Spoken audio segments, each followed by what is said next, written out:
반갑습니다. 타임 레버리지. 시간을 들여 막대한 시기로 치환한다. 목요일입니다. 오늘도 좋은 하루 보내셨으면 좋겠고요. 조심 다지면서 좋은 영상 만들어 가보도록 하겠습니다. 금요일도 건강한 하루 보내시고요. 함께 성장해 주심에 대단히 감사드립니다.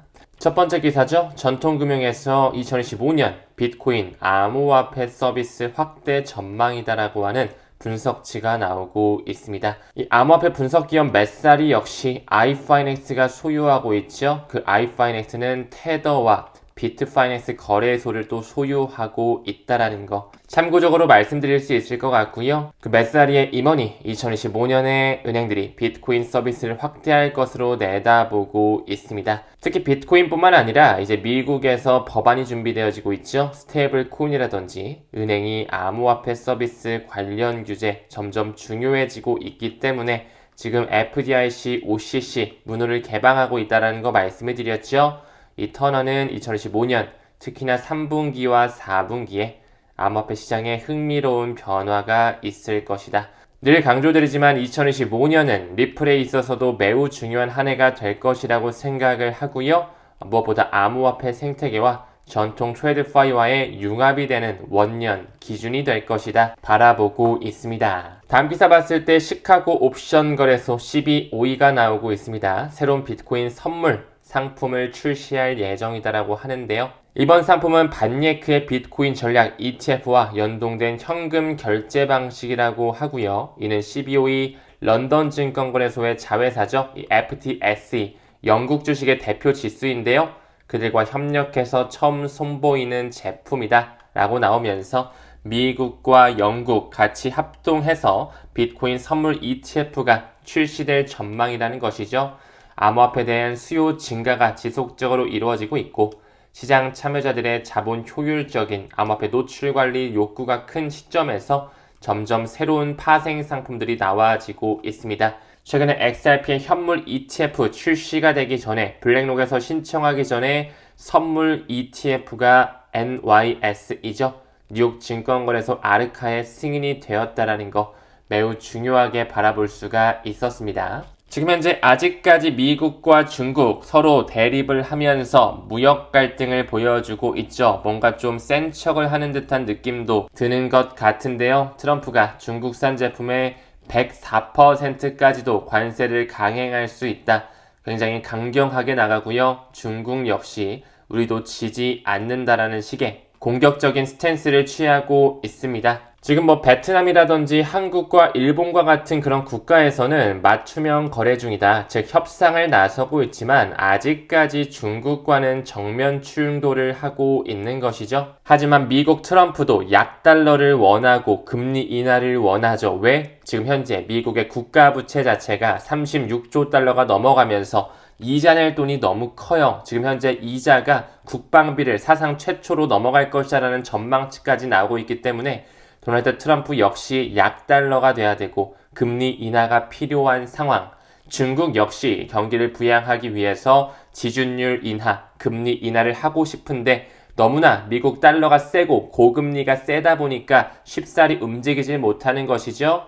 결국에 이 두 분이 원하는 게 똑같아요. 지금 굉장히 막 센 척하면서 싸우는 것 같죠. 양털깎기, 개미털기를 하는 과정이라고 저는 바라보고 있고요. 결국에는 협상이 이루어지면서 다시 한번 양털깎기 이후에 부의 바구니가 확장될 수 있는 바나나 존이 나올 수 있다라는 거. 글로벌 유동성 지표 꾸준하게 바라볼 필요가 있습니다. 또한 현재 미국과 중국의 이런 무역 갈등으로서 주식과 코인 시장이 너무 지지부진하다 보니까 많은 투자자들의 곡소리가 나오고 있죠. 그러면서 경기 침체 우려, 스태그플레이션의 이슈까지 대두화되고 있는데요.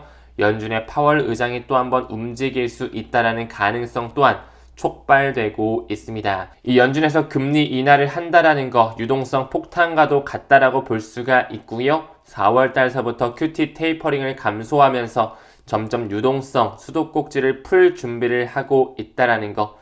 금리가 떨어질 때마다 암호화폐는 크게 반응했었던 이력, 중국의 PBOC와 비트코인 굉장히 큰 커플링 되어 있는 상관계수를 가지고 있다. 그 부분의 일환으로 연준의 제롬 파월이 움직일 수가 있다는 거죠. 5월 회의 전에 FOMC 전에 긴급 금리 인하 단행 가능성을 열고 있습니다. 이 JP모건의 밥 미셸 같은 경우 금리 인하를 충분히 단행할 수 있다라는 가능성을 제기했다. 최근 미국과 중국의 무역 갈등으로 있었던 시장 혼란이 역사적 위기와 견줄 만큼 심각하다. 그 과거 대공황, 미국의 금융 위기라든지 코로나 사태와 견줄 수 있을 만큼 심각한 상황을 보여주고 있기 때문에 연준이 움직일 수가 있다라는 거 일단은 좀 가능성으로 볼 수가 있을 것 같습니다. 이런 기사도 나오네요. 연준이 긴급 금리 인하도 할 수가 있는데 이가 생각보다 빨라질 수가 있다라는 거. 이 월가의 경제 칼럼니스트 찰리 블레인 역시 상황이 걷잡을 수 없게 될 경우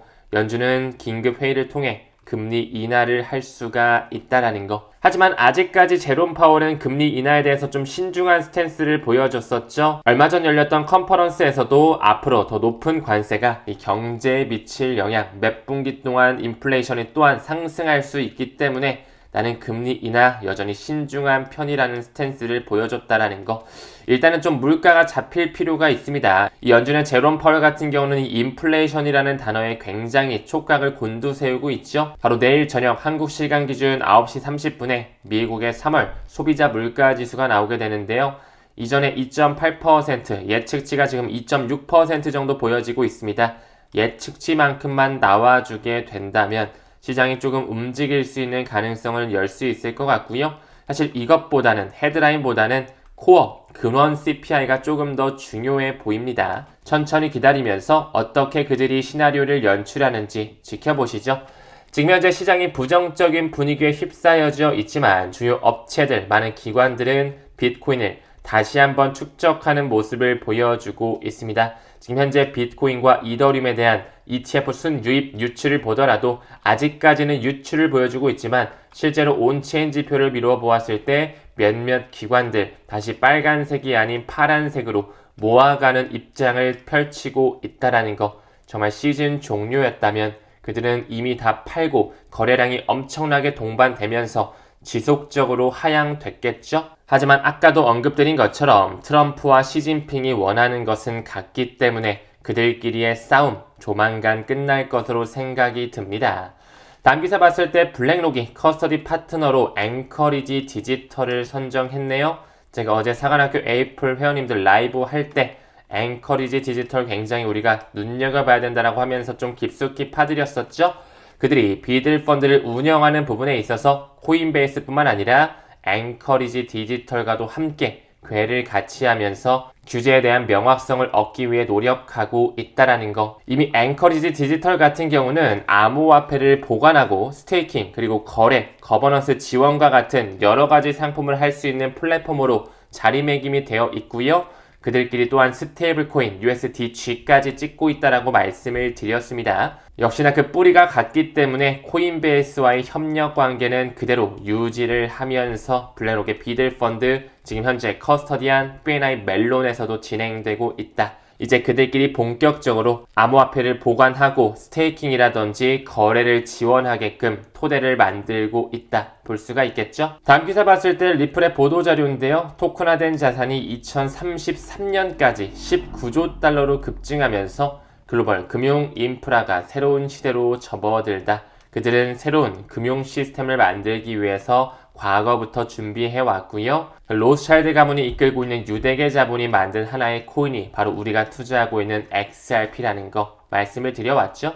그 부분의 일환으로 한 가지 영상을 좀 가지고 왔는데 이 리플사에서 공식적으로 찍어내는 영상 초반에 Reshaping Financial Market이라고 하면서 카르다노 에이다의 마크가 떡하니 들어가 있는 게 보이더라고요. 이 영상을 딱 보자마자 리플이랑 에이다랑 손 잡을 수밖에 없겠구나 좀 생각이 들었던 것 같아요. 과거부터 에이다와 리플 뭔가 좀 손을 잡는 듯한 느낌의 기사가 연출이 됐었죠. 협업 가능성에 기대감이 있었는데 정말로 리플의 공식 영상에 카르다노 에이다의 마크가 보이는 것 보니까 그들끼리의 움직임이 좀 수면 위로 떠올라지는 것 같습니다. 사실 작년 연말부터 이 카르다노의 창시자죠. 찰스 호스킨스 같은 경우는 리플에서 찍어내는 스테이블 코인 이 RLUSD를 검토하기 위해 준비하고 있었다라는 거. 이 찰스 호스킨스 여러분 잘 아시다시피 블록체인 엔지니어링 회사 IOHK 설립자일 뿐만 아니라 카르다노의 플랫폼 설립자 여러분 잘 아시겠지만 이 부분이 또한 중요할 것 같아요. 이더리움 블록체인 플랫폼의 공동 창립자였다는 거, 비탈릭 부테린과 연결되어 있는 인물이자 조셉 루빈 역시 이미 컨센시스를 통해 이더리움에 대한 기관 채택 모두 다 인프라망을 확보하고 있다는 거 말씀을 드려왔습니다. 그렇기 때문에 최근에 이런 기사도 나왔죠. 이 카르다노의 창립자 이 찰스 호스킨스가 RLUSD 도입 가능성 꾸준히 언급을 하면서 지금 현재 리플의 CEO와 CTO와 협상을 진행하고 있다는 거, 조만간 또 RLUSD에 대한 호재거리가 터지면서 에이다와 리플이 병렬적으로 움직일 수 있는 상관계수가 커질 수 있을 것 같습니다. 지금 현재 XRP에 대한 선물과 현물 ETF 준비가 굉장히 공격적으로 일어나고 있습니다. 그들은 약세장에서는 이런 알트코인 ETF를 준비하지 않는다는 거. 이 AUM 기반을 봤을 때 아직까지는 프랭클린 템플턴이 1.5 트릴리언 달러 정도로 굉장히 큰 시장을 확보하고 있는데요. 벌써 10개가 넘는 자산 운용사에서 XRP에 대한 ETF 상품군, 기관의 자금이 들어올 수 있는 파이프라인 준비를 하고 있다는 거. 어제 영상에도 언급드린 것처럼 이 테우크리움이 미국 최초의 XRP 선물 ETF 출시를 승인받으면서 굉장히 큰 이정표를 달성을 했었고요. 조만간 이 세계 최대 자산 운용사로 손꼽히는 블랙록이라든지 피델리티가 본격적으로 움직이면서 XRP 현물 ETF 경쟁에 합류할 것으로 바라봐지고 있습니다. 다음 기사 봤을 때 바이낸스 선물 거래자의 70%가 XRP의 가격 랠리에 배팅하고 있다라고 하는데요. 약간 양날의 검으로 비춰지는 기사로 보여지네요. 이렇게 많은 사람들이 XRP 롱에 배팅한다라고 하면 롱숏 배팅한 물량들을 실시간으로 볼 수 있기 때문에 한 번 더 털고 갈 수도 있지 않을까라고도 좀 생각이 들고, 많은 전문가 기관급에서는 리플에 대한 중장기적 상향을 바라보는구나, 또 한번 긍정적으로도 볼 수가 있겠죠. 귀에 걸면 귀걸이고 코에 걸면 코걸이겠죠. 이런 롱숏 비율이라든지 차트적 패턴은 우리가 참고적으로만 대응의 영역으로만 생각해 주시는 게 좋습니다. 마지막으로 한 에이플 회원님께서 공유해 주신 사진을 좀 가지고 왔는데요. 디폴트나 금융위기, 지금 현재와 같은 상황은 역사적으로 봤을 때 아무것도 아닌 것에 불과했다라는 거죠. 정말 특이한 것은 자산이 헐값에 거래되어 주인이 바뀐다라는 것이다. 앙드레 코스톨라니가 말했던 명언인데요. 지금 현재 자산이 헐값으로 거래가 되고 있죠. 이더리움 맥을 못 추고 있고요. XRP 2달러가 깨지면서 시즌 종료라고 하는 개인 투자자들이 지속적으로 생겨나고 있으면서 그 이외에도 많은 글로벌 메이저 알트코인들이 헐값에 거래되고 있습니다. 그들이 던진 물량들 모두 고래들, 세력들, 기관들이 주인이 바뀌면서 가져가고 있다라는 거. 많은 대중들이 위기로 보고 있을 때 오히려 우리는 기회로 바라봐야 된다라는 거 말씀드리면서 금일 영상 마무리 짓도록 하겠습니다. 우리 에이플 회원님들 같은 경우는 어제 진행했던 라이브 영상 꼭 한 번씩 복습해 주셨으면 좋겠고요. 요약본은 토요일 주말 정도에 제가 올려드릴 수 있도록 하겠습니다. 오늘도 끝까지 시청해 주시면 대단히 감사드리고요. 오늘도 좋은 하루 보내시길 바라겠습니다. 우리는 모든 면에서 점점 더 좋아지고 있습니다. 감사합니다. 성투합시다.